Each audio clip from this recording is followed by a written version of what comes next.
Welcome to the Internet Investing Podcast. I'm Mike Ritter. And I'm Todd Whelan. And today I have a sad note to start the show on. Are you prepared for it? I'm unprepared for this, so no. So I'm going to start it off on a sad note. And Todd, the saddest thing in the world is self-limiting beliefs. What do you think about that? Do you agree? Saddest thing in the world is self-limiting beliefs. I'm gonna... maybe. What are you toying with in your head? What rivals self-limiting beliefs? I'm thinking like death. Death would be pretty sad, but you're kind of dead, so you can't experience sadness. Like the death of someone else close to you. Oh, okay. A loved one. So you're actually answering the question. Yes. Okay. Yeah. Surprise! Okay. He's actually answering it. All right, Captain Literal. So, from a figurative standpoint, I guess for the purpose of the show, you could have agreed with me here. All right. So this is my theory here. It's about not competition, disagreement between the hosts, not always having the same view. Oh, that's true. Makes it interesting. Different point of view. So we don't want.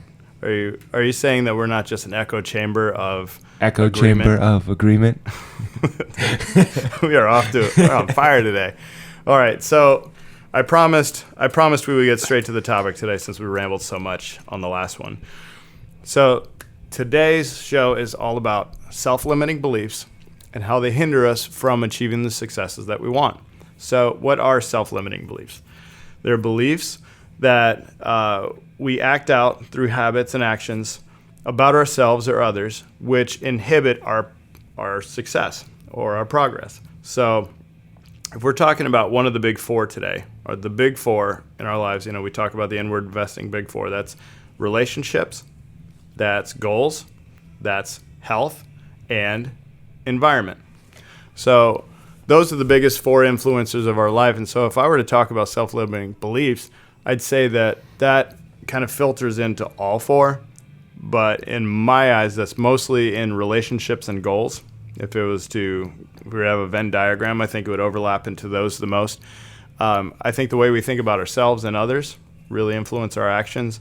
And then it also influences our ability to set realistic goals or set our goals high enough. So self-limiting beliefs are just things that we believe about ourselves or others that prevent us from taking action. Todd, do you have anything to add to that definition before we get going on the four most common self-limiting beliefs? I don't think so, but this is very much so what we talked about at my church service this past weekend. So. Oh yeah, talk about that. So it's all about like creating victories in your life right now with at a church, and our pastor. We all had these little cards, and on the back of it, we had to write, we had to like pretty much write down people that are causing us to say like stay in the past, or who have made fun of us, who have hurt us physically or emotionally, there was like a couple of different categories, right? So we had to write people's names down or stuff like that. And then we were told to forgive them, like I'm going to pray for this person that physically assaulted me or whatever, that they, whatever you need to pray for and whatnot. And then we nailed it to a cross to like leave your burdens there so that you can have victory in your life, right? And create these like small victories in your life by getting rid of these things that are holding you down, right? Like, because, when they were escaping from Egypt, when all the slaves were escaping from Egypt and everything, they were, 40 days, 40 years, they were around in the wilderness, and, they knew the evil of Egypt versus the unknown. And a lot of people started to like, hey, we should just go back to Egypt, right? Like, we at least know what that bad thing is, and we could tolerate it. Yeah. Versus the unknown, but so much better came upon it, but they were like, we'll go back to Egypt. So we like had to get rid of our Egypt like this weekend. But when I was trying to write these things down, I'm maybe it's all the head trauma I've had from football and brothers and which we myself. Brothers might be the biggest. But like, I don't really have many big issues. Like, I didn't have like a super traumatic childhood or anything. I was very lucky in that aspect.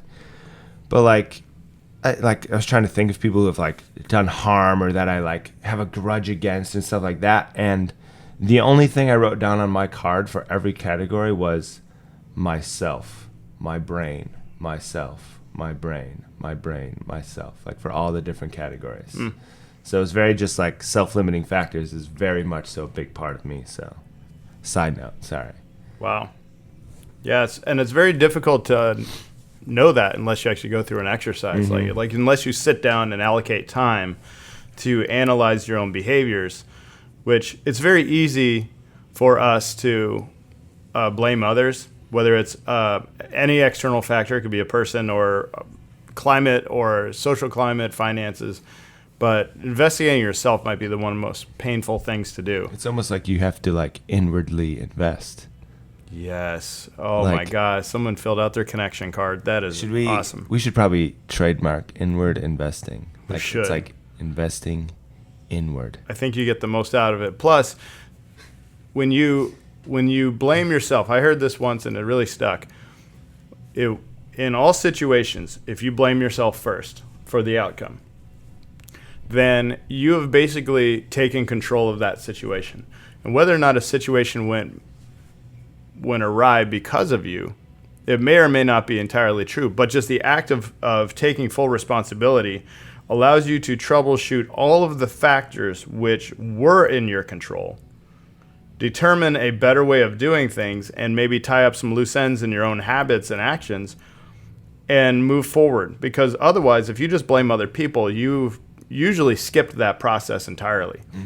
And, say you got fired from a job or something really unfortunate, and I'm coming up with an extreme situation here, but say you got laid off or fired from a job and you blame the company for your actions. Now, next time you go into a job, you might perform that job the exact same way or similar to the way you felt justified performing it before. Now, in the company's eyes who fired you, maybe there were some things on your report card that they filled out that maybe you disagreed with that indicated a subpar way of operating the job. So you were not performing to your best ability. Now, if you would have taken that opportunity and really investigated, okay, what did I do to contribute to that? You can actually go into that next job and perform it much better and reduce the risk of getting fired, or maybe increase the chances of succeeding and moving up in that company if you had taken the chance to, like you just said, inward invest in the situation and figure out a way to do things better yourself. And so in my opinion, in all cases, you're much better blaming yourself for a bad outcome than other people, whether or not it was truly you that was responsible. Because again, it affects your future much more positively doing it that way.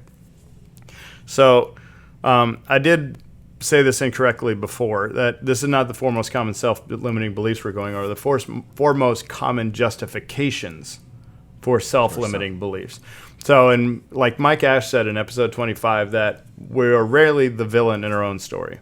We are most often more inclined to judge ourselves by our intentions and others by their actions, okay, rather than judging ourselves by our actions and others by their intentions. I think there's a maturity level to being able to judge yourself not just by your intentions, because again, most intentions are always good, and rarely is someone acting out of pure spite for themselves. Like, we're not trying to self-inflict damage, although sometimes we are the people who self-inflict damage. Like you said in your little inward investigation there, you found a way to find things that you were doing to inhibit your own progress, which again could much more positively influence your progress later if you tie up those loose ends. So here are the four most common reasons we justify self-limiting behaviors. Number one, effort points and good intentions. Okay. So I'll read. So I wrote a little bit out on this in an email, and so I'll read a little bit of this because some of the examples were good. So I met someone who had trouble losing weight and had chronic knee pain. They run on the treadmill 6 days a week, and they do that so they can earn their calories on the weekends. So I suggested changing their diet to a more natural food base and track their macros on a diet tracker. And their response was, I'm already doing so much, I can hardly add one more thing onto my plate. Now, I'll add on to this. This person was also a parent and a full-time employee with a company. I don't know what their job was, but I know they work full-time. So they do have their plate full, and perceivably probably can't fit one more thing onto their plate. But they had chronic knee pain. They are not losing weight. The program that they're doing isn't working. As a matter of fact, it's probably having a negative impact on their health. And they can't see the forest past the woods or past the trees. What's the saying? You can't see the forest past the trees. Yeah. When you're in it so deep, you can't see the big picture because you're so focused on little small things.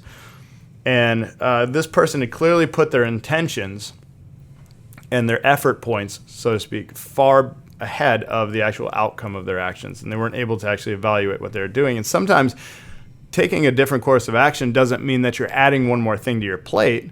It's just changing the direction of your efforts. Maybe currently you are giving enough effort, it's just aimed in the wrong direction. And so when your plate is full, chances are, if you feel like you can't make a positive change for yourself, chances are you're doing too many of the wrong things to begin with. So the answer might be declutter, okay? And get rid of all these things that are taking up all of your time, which you cannot, which take up so much time you can't actually add any more good things onto your plate. Yeah, I mean, we've talked about this in many episodes in the past, and people just try and do too much too soon. Right? Yeah. Like we were talking about going for a walk, sleeping more, and tracking your food. Like eating like whole foods and tracking that, and it's probably going to get you well on your way. More so than buying that gym membership, running on the treadmill, hurting your knees, not getting lack of sleep and everything else. So, yeah.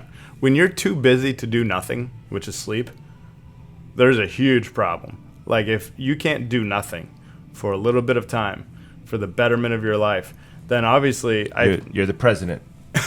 Yeah. Other than that, like, are you that important? Like, I don't know if anyone's that important. No. Like, he's got the whole country. Maybe a she eventually.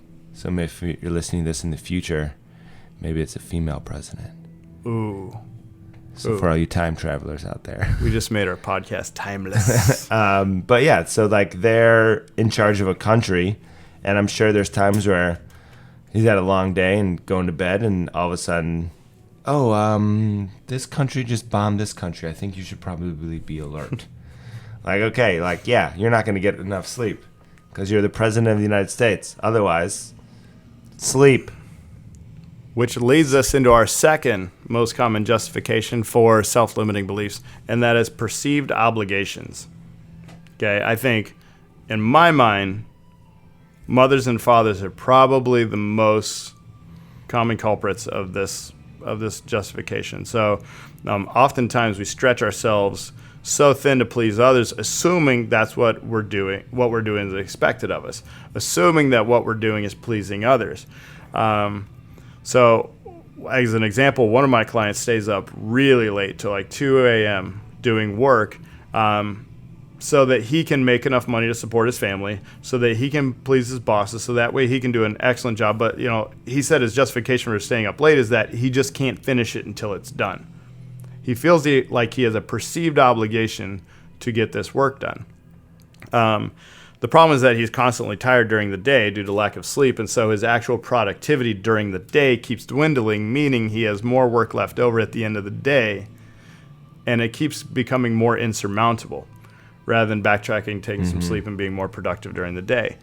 And so sometimes you feel like maybe your spouse expects so much of you to be happy all the time, to work more hours, and I'm talking specifically from a father's perspective. I know having been married to a wonderful wife and a wonderful mom, I know she stretches herself so thin sometimes to please the kids and take them all of these places and sign them up for all of these activities, when in reality, they're just as happy jumping on the trampoline at home than they are going anywhere else.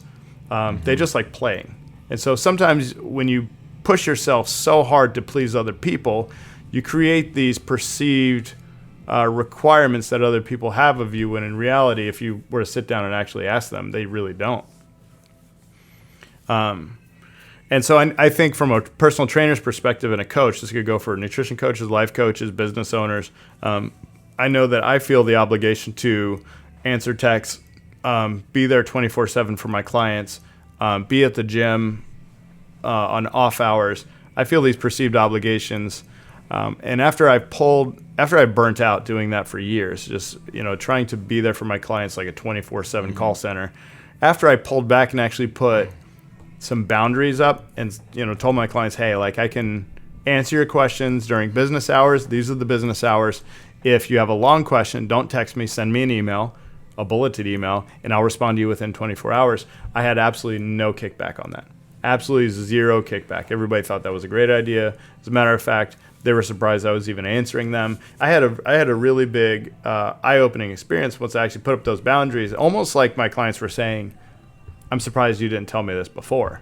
Mm-hmm. Or, hey, I already have those boundaries myself. So, yeah, or so in our business, it's, if you're not working, you're not making money. All right, so when you're in any commission-based job. Yeah, so it's, all right, I'm going to work as much as I can to make money. But then all of a sudden, and people will be like, oh, well, I can't come at this time. Can you do this time? And you're like, oh, well, yeah. And then, oh, I can't come at this time. Oh, well, yeah. But then you say like, oh, I can only work these hours. Somehow these people magically find time throughout the day. Oh, well, you can't do that? Okay, well, I can come at 3 then. You told me there was no possible way. And now that I limited this, all of a sudden, it's perfectly fine. Yeah. It's funny how a lot of people, and, we're talking specifically about our job. Some of you out there might have appointment-based jobs. I know massage therapists are like this. Some people who do sales through meetings alone, you go meet people at restaurants or have discussions in coffee shops and make your sales there. That somehow people magically find time to go to the doctor on time every time because they know there's a limited availability. And they will hold that appointment. They won't reschedule. But if they know that you're available, a lot of times people will take advantage of that. And I think that might perpetuate your perceived requirement to be available all the time.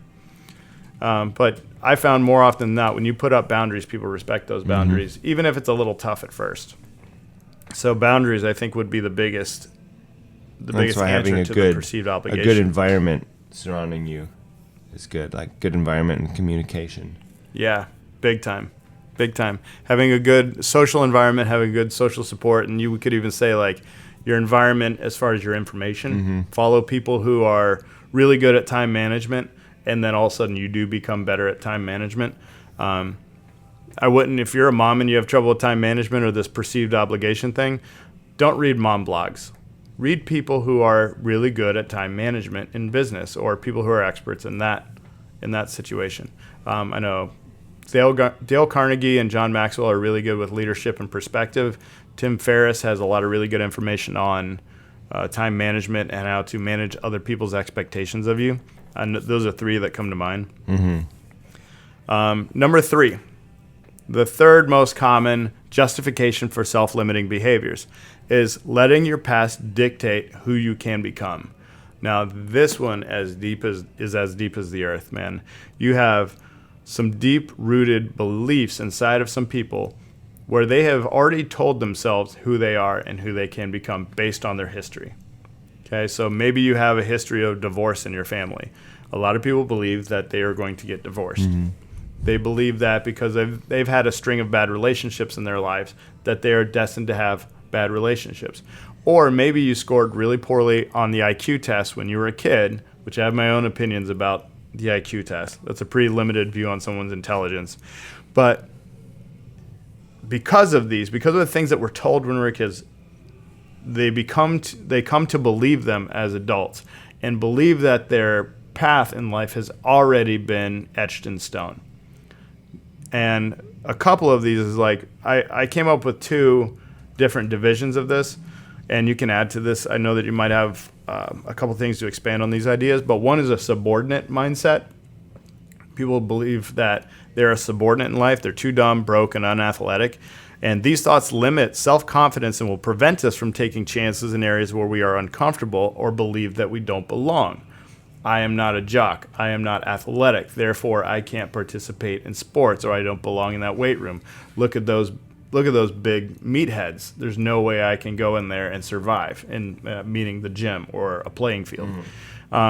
Some people also have this superior mindset, which I'm too smart, rich, and athletic. By perceiving ourselves as this, we develop overconfidence in situations where we are inexperienced or need help at the remedial level. I will tell you, in my experience, the hardest people to work with, the hardest people to get through with and get them to follow action items which could actually help them are intelligent people.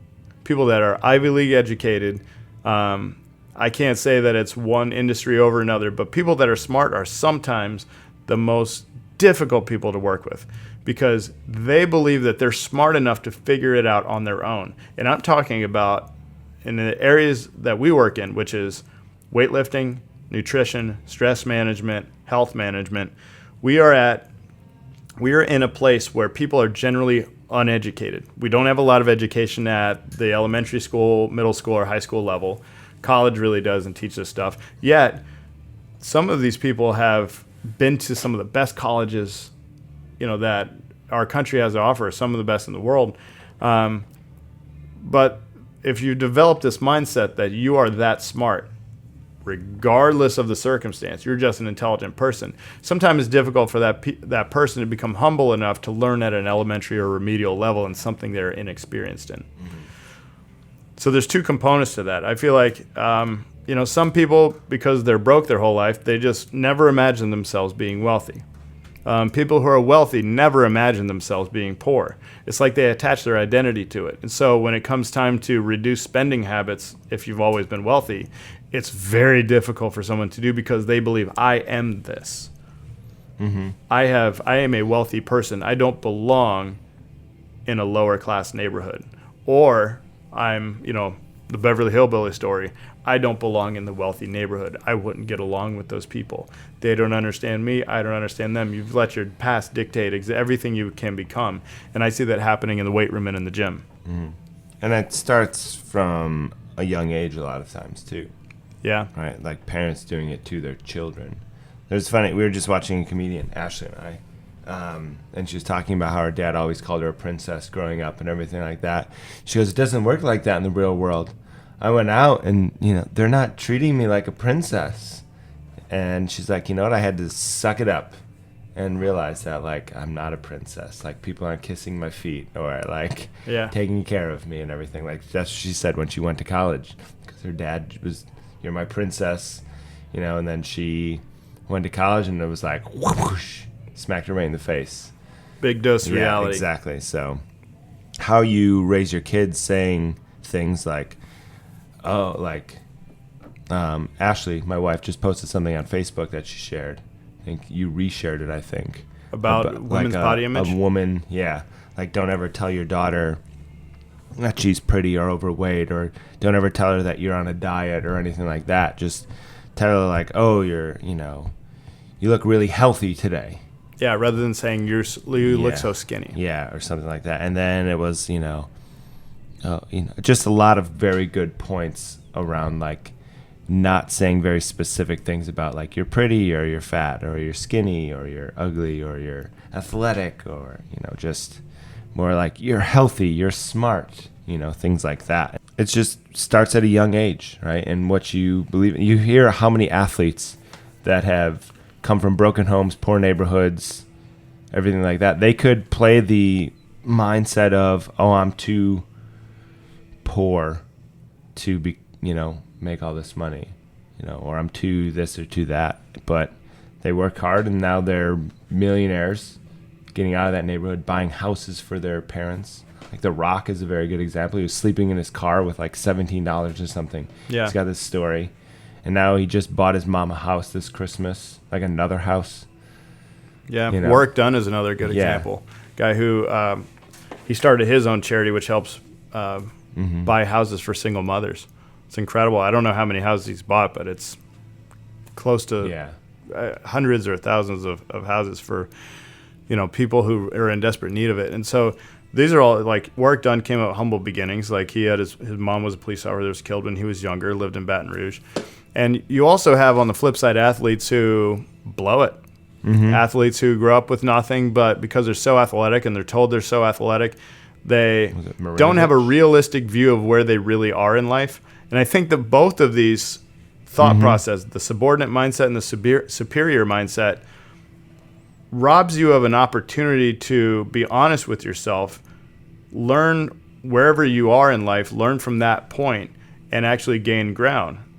You don't actually improve very much with either one of them. They're both unrealistic and almost very selfish behaviors. And so we might catch ourselves doing that. When I say the word selfish, I mean you're thinking that in some way, shape, or form that the world revolves around you. And you might do that in a way that is in a depressed kind of way, an oppressing kind of mindset, the subordinate mindset, or you might do it in a super overconfident way where you feel like you are an exception to the rule. And chances are you're an average person. I mean, unless you are truly elite, and elite is a very small amount of people by definition. Chances are you're an average person, and it's pretty obvious who the elite people really are. Unless you're elite, you're better off learning with a humble mindset, assessing consistently where you actually are in life or where you are in your career or health-wise, and accepting it and building from there. I think either subordinate or superior mindset can rob us of that opportunity to learn from where we actually are and gain ground. You always have the ability to grow, but sometimes you need to give yourself permission to change from that point. Yeah, you have to have some sort of humility with either situation. Like if you have everything, but be humble about it. Like there's NFL athletes that are like, oh, I'm not a great athlete. I just worked hard, like there's so many people better out here than me. Like I'm sure Tom Brady will admit that he's not a great athlete, but he just works real hard and, it pays off. Yeah, and when we say not great athlete, meaning like I don't think he tested really well in the combine. So when you look at just pure athleticism, and that sometimes athleticism is quantifiable, dude does not test like some of the best athletes in the NFL, but he's most decorated, and that guy's going to walk away as the GOAT, one of the GOATs. I'm a big Drew Brees fan. I'm a big Drew Brees fan. Go Drew Brees.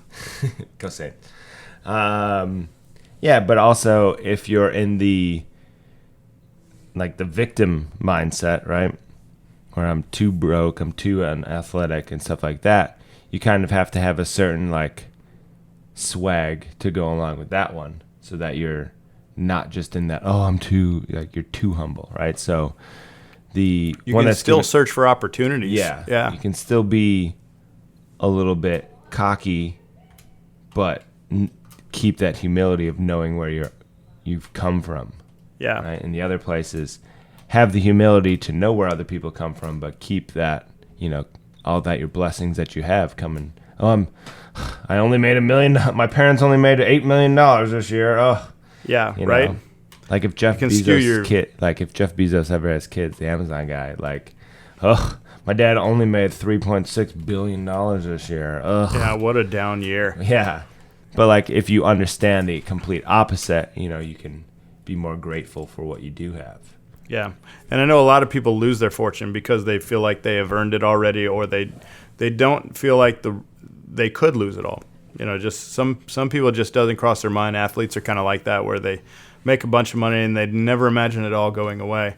And we're all susceptible to change. We're all susceptible to ups and downs. And I think the more you remind yourself of that, the more honest moments you're going to have, and the more opportunities you're going to give yourself to change course when necessary. So I heard this from Kat Cole in LeaderCast. It was a really influential speech that I heard, but her big pitch at LeaderCast was give yourself permission to change.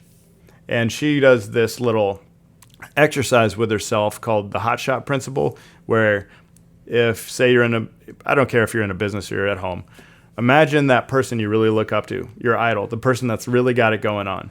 If they sat in your chair right now, what's the first thing that would change? And that's your action item for the next 30 days. That gives you a really honest view of where you are and where you could change. It gives you opportunities for growth without falling into this, things will always be this way, whether it's good or bad. It prevents you from narrating your future, but then also gives you a way to look at things objectively and look for opportunities for growth. And she does that every 30 to 60 days.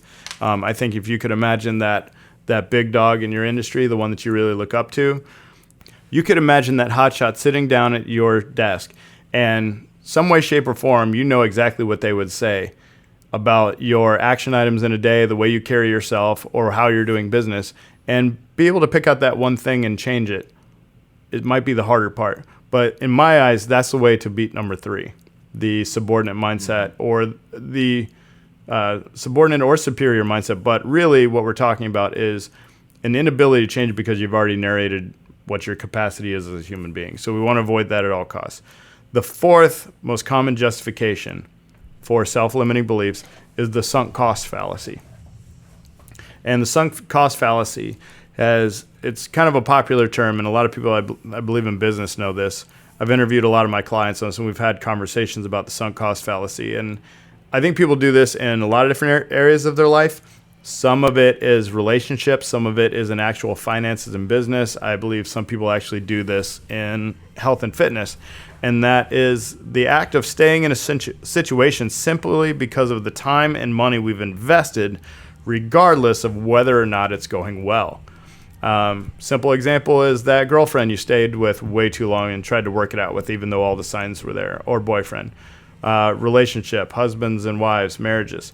Some of it is some people get into business with a business partner, and all of the signs are there that maybe it's not going well, or this really isn't the best situation to be in, but you go forward with it just because you simply put in so much time and effort into it already.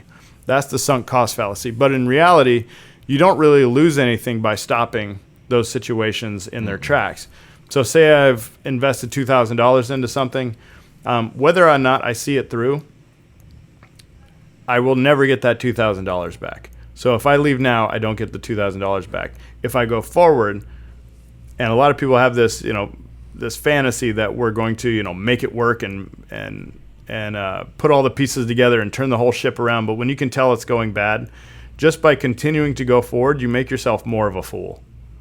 You actually lose more by moving forward in those situations than you gain. Rather than just cutting off at a $2,000 loss, you actually could lose more time and money by pressing on. So this one's a little harder to measure because then we're talking about instincts, we're talking about individual situations, and this is one where you're going to have to sit there in your car and think deeply about what's going on in your life, and chances are you know what that situation is going on in your life and whether or not you're allowing yourself to continue a bad situation. Yeah, I think you definitely got to look into yourself with this one. Right. And inward and best. Invest inward. But if you can't look inside, maybe you are more of a practical person. Maybe it's writing down that pro and con list, or looking at the numbers, right? Or something like that, to see if you're in a bad business situation or in a bad relationship, or doctor, whatever, trainer, whatever situation you're in, definitely look at yourself and then, write things down if you need to, or ask other people for help looking at what would you do in my situation.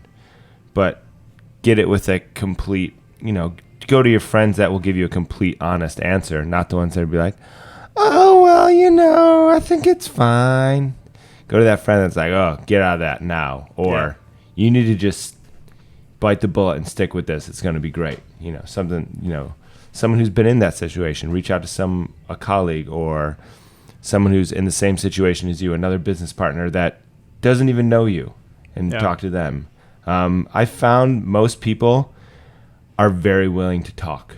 Even people that you put on a pedestal, they do not view themselves on a pedestal, and they'll get back to you and chat with you or whatever. Maybe they're not becoming your best friend, but they'll give you some advice or chat with you if you ask for it, though. Yeah, and you're talking like industry leaders or people that have been in your situation before, and maybe you've seen them become successful afterwards. I think the secret here is objectivity. Numbers don't lie. You can do it on the calculator, and then you can go talk to someone who you know will be completely honest with you. I think we are our biggest enemy in this sunk cost fallacy. You are probably not the best person to search for advice. So sitting down and really thinking about a solution might not be the best deal. Get some objective advice, and sometimes that comes from the calculator, and sometimes it's a combination of the calculator and the advice of someone who's experienced and willing to be totally honest with you. That's rare to find, but when you find those people, I think the other part of this is actually take their advice. What? You have to listen to the person? You have to listen, understand, and then take action on what they say. And then take action. What? Yeah. Oh. I think there's a running theme here with all of these podcasts. But I thought when I ask for advice, I just do what I want to do anyway. No, we have friends like that. Okay. And things never seem to get any better, do they? No. So yeah, when you see a bad situation, cut it off or ask for advice, crunch the numbers. You'll get where you want to go much faster by being in a better situation as fast as possible, not by continuing a bad one. You'll never justify a mistake by continuing to make it. Those are 4 common justifications for self-limiting behaviors. That's right. So we're going to close this podcast up now, and we did something different at the beginning of the podcast. And if you can pick out what that was as a listener, you'll get 1 free. All right? So I will see you guys next week. This is Mike Ritter. Todd Whelan. And this has been the Inward Investing Podcast, sponsored by Tampa Movement Lab, the NFL, Tom Brady, Whelan Training and Fitness, Dr. Pat Davidson, Inward Investing, Dr. David Patson. And we will see you next week.